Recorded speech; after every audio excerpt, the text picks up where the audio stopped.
Quelques voitures, pas mal de mulets surchargés. On croise également parfois des familles nomades avec leurs troupeaux sur cette piste. Des nomades qui déplacent leur campement en fonction des saisons, mais qui sillonnent cette montagne à longueur d'année.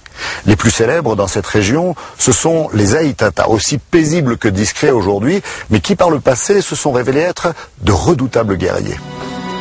50 000 hommes, de l'artillerie et une quarantaine d'avions.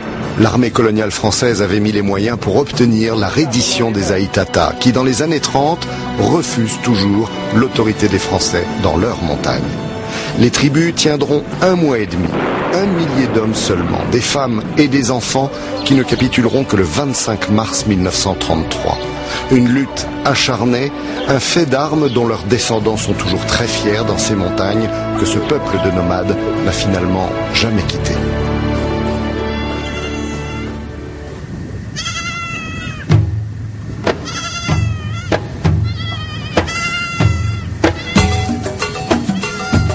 Depuis son retour de transhumance, il y a 2 mois, la famille Ben Daoud a pris ses quartiers d'hiver dans le Sagro.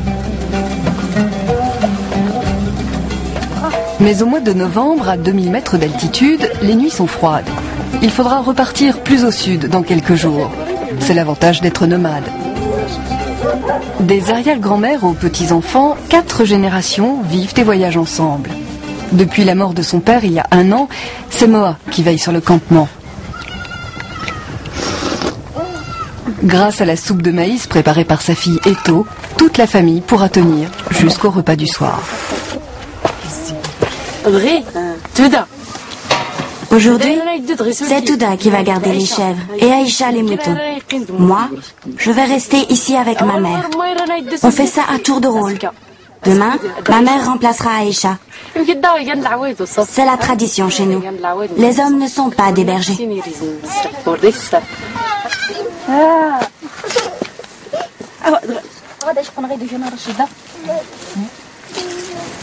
Avant de partir dans la montagne, Aïcha range l'endroit où elle a passé la nuit. Cette tente, c'est la pièce commune. Elle sert de chambre, de salle à manger, et toute la famille s'y réfugie quand il pleut.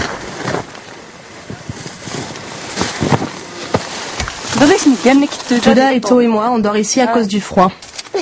Il y a aussi tous les enfants, Rachid, Mohamed, Yassine, Karima et les autres.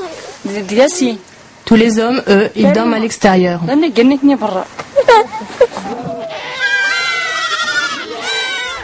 Avant le départ du troupeau, Moa s'enquiert de la santé des bêtes. 100 chèvres et 80 moutons, c'est toute sa richesse.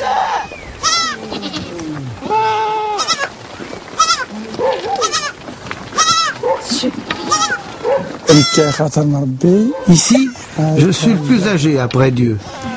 Je voyage avec mon troupeau à la recherche de bons pâturages. Élever des moutons et des chèvres, c'est notre métier.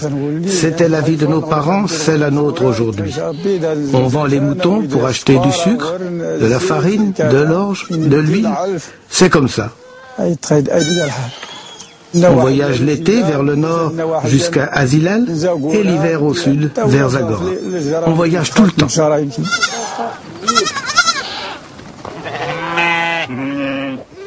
La deuxième tente abrite une partie du troupeau. Et pour construire les autres enclos, il suffit de se pencher pour ramasser les pierres. Ce matin, c'est un frère de Moa qui s'occupe des moutons avec Aïcha, sa femme. Nourris les bêtes, parce qu'elles n'ont pas assez à manger à l'extérieur. Parce qu'avec la sécheresse, il n'y a pas d'herbe. La sécheresse est forte et il n'y a pas assez de lait pour les agneaux. Les agneaux vont rester ici parce qu'ils ne peuvent pas encore marcher. Ils viennent seulement de naître il y a une semaine. Ils ne peuvent pas aller dans la montagne. Ils ont les sabots trop fragiles.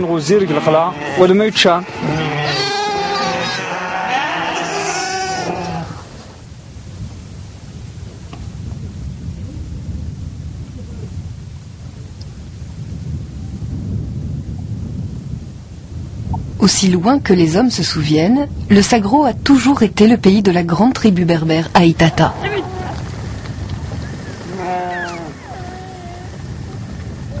Aïcha est née dans une de ces vallées, au milieu de nulle part.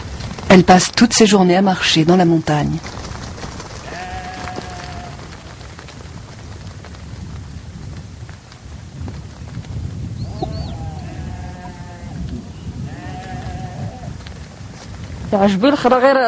J'aime bien vivre dans la montagne, mais l'école, ça manque.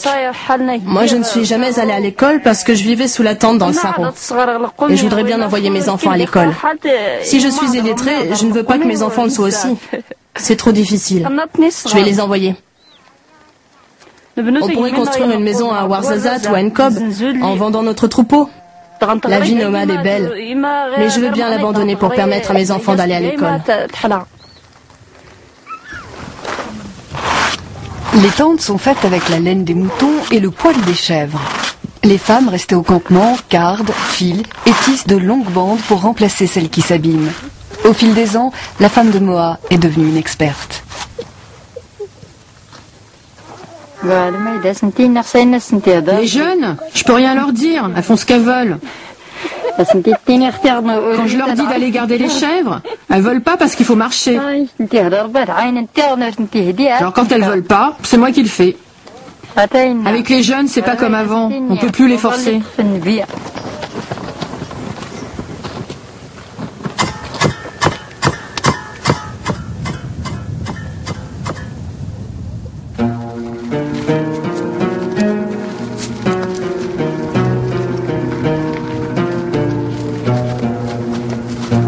Le troupeau de dromadaires, c'est l'affaire des hommes. Ils vagabondent en liberté dans la montagne et Moa leur rend visite chaque jour.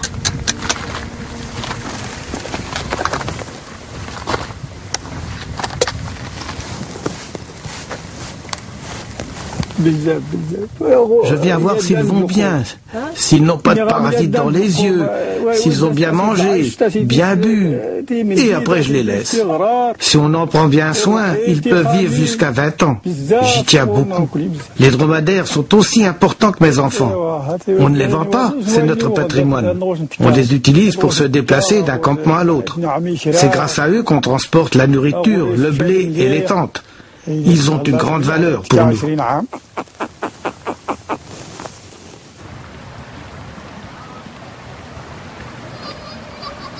À 2 jours de marche, la ville de Nkob, au pied de la montagne. Les familles Haït Atta ont construit ici des greniers et viennent au souk du dimanche vendre leurs bêtes et acheter des provisions.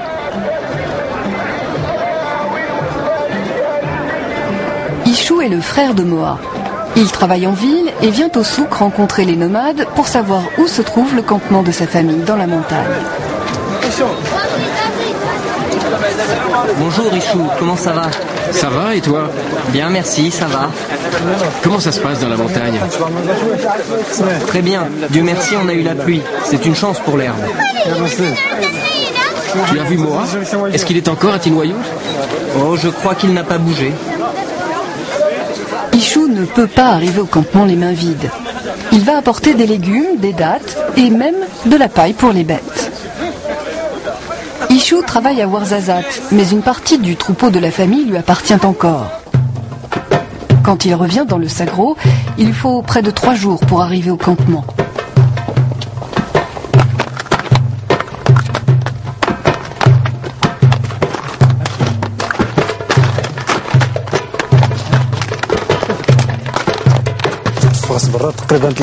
Je suis parti d'ici depuis 15 ans. Je travaille avec les touristes. Chaque 2 ou 3 mois, je reviens ici. Avec les difficultés de la vie nomade, je voulais trouver un travail. Maintenant, j'habite une maison dans un douar. Mais j'aime bien revenir dans mon pays pour voir mes parents, mes frères. J'ai pas oublié cette vie-là. Et si j'y étais obligé, je pourrais redevenir nomade. On reste toujours les enfants de la montagne.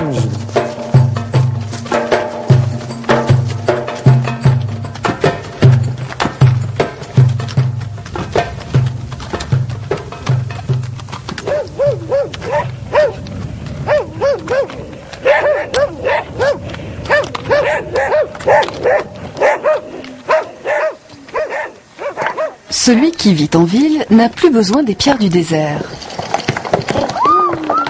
Pas étonnant qu'Ichou n'ait plus le coup de main.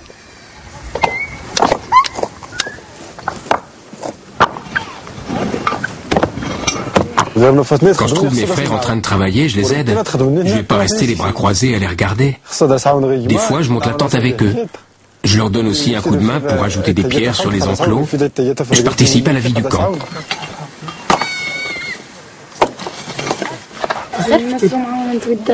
Pour l'arrivée de son oncle, Eto prépare un couscous de fête. Malgré ses 20 ans, la fille de Moa est encore célibataire. Tu préférerais te marier avec un nomade ou avec quelqu'un qui vit en ville? Avec un garçon qui vit en ville. Les nomades sont durs, mais je ne peux pas le dire car après les garçons vont le savoir. C'est bien de vivre en ville, parce que la vie nomade est difficile.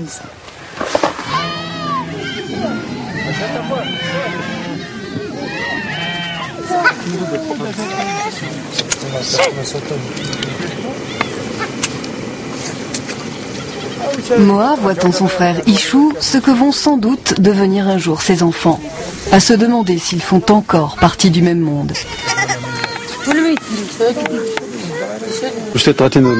Ça fait longtemps que j'étais pas venu les voir. Alors on fait un bon repas avec ce que j'ai apporté. On mange ensemble, on est heureux. Il n'y a pas d'événement particulier. C'est juste parce que je suis venu en vacances. On s'est rassemblés pour dîner en famille.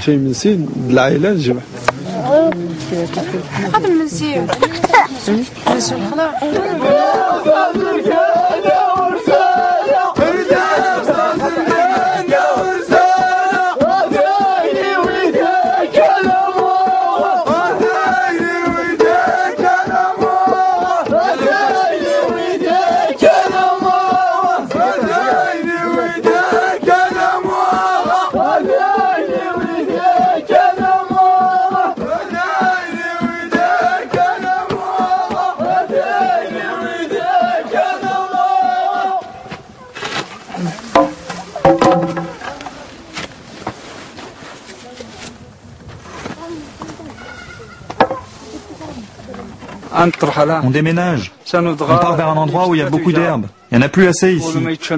On va s'installer dans un endroit où il y a des pâturages et de l'eau. Moa a d'abord envoyé son frère en éclaireur pour chercher l'emplacement. Il faudra 2 jours de marche pour l'atteindre. Les troupeaux partiront les premiers avec les bergères et les hommes conduiront la caravane. Attachez-le bien.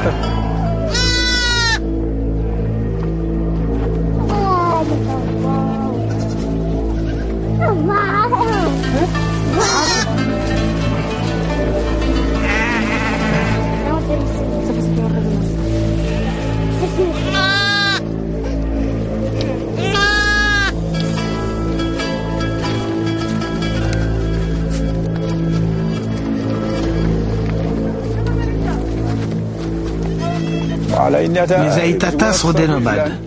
Mais la nouvelle génération ne veut plus de ce mode de vie. Ils veulent du confort, une vie plus facile. Ils veulent seulement manger et dormir.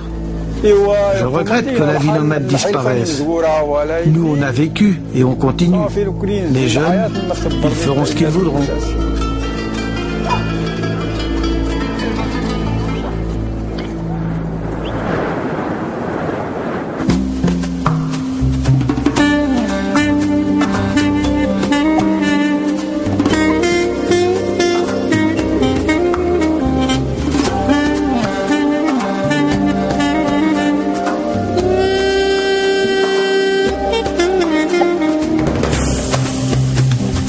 C'est ici que se rencontrent les cours d'eau du Haut-Atlas et qu'un fleuve prend naissance. Il s'appelle désormais le Dra, un fleuve considéré depuis l'Antiquité comme le plus important du Maroc et dont le cours s'est modifié au fil du temps. Pour cette région, qui subit déjà de longues périodes de sécheresse, c'est un autre obstacle qui contrarie depuis près de 40 ans le cours du fleuve, un barrage, destiné à fournir l'eau potable qui plus est à la ville de Ouarzazate, en plein développement commercial et touristique.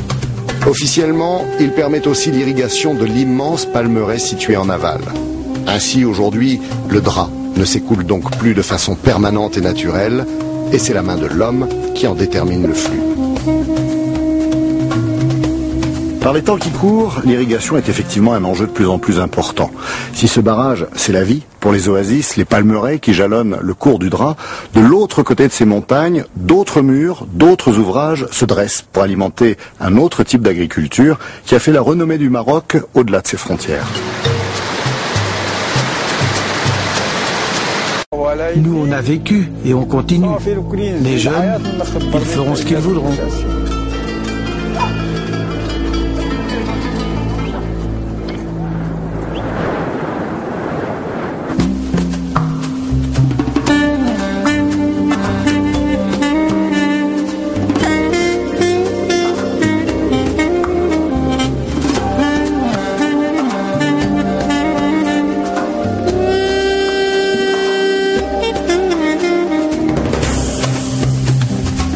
C'est ici que se rencontrent les cours d'eau du Haut-Atlas et qu'un fleuve prend naissance. Il s'appelle désormais le Dra, un fleuve considéré depuis l'Antiquité comme le plus important du Maroc et dont le cours s'est modifié au fil du temps. Pour cette région, qui subit déjà de longues périodes de sécheresse, c'est un autre obstacle qui contrarie depuis près de 40 ans le cours du fleuve, un barrage, destiné à fournir l'eau potable qui plus est à la ville de Ouarzazate, en plein développement commercial et touristique. Officiellement, il permet aussi l'irrigation de l'immense palmeraie située en aval. Ainsi, aujourd'hui, le Dra ne s'écoule donc plus de façon permanente et naturelle, et c'est la main de l'homme qui en détermine le flux. Par les temps qui courent, l'irrigation est effectivement un enjeu de plus en plus important. Si ce barrage, c'est la vie, pour les oasis, les palmeraies qui jalonnent le cours du Dra, de l'autre côté de ces montagnes, d'autres murs, d'autres ouvrages se dressent pour alimenter un autre type d'agriculture qui a fait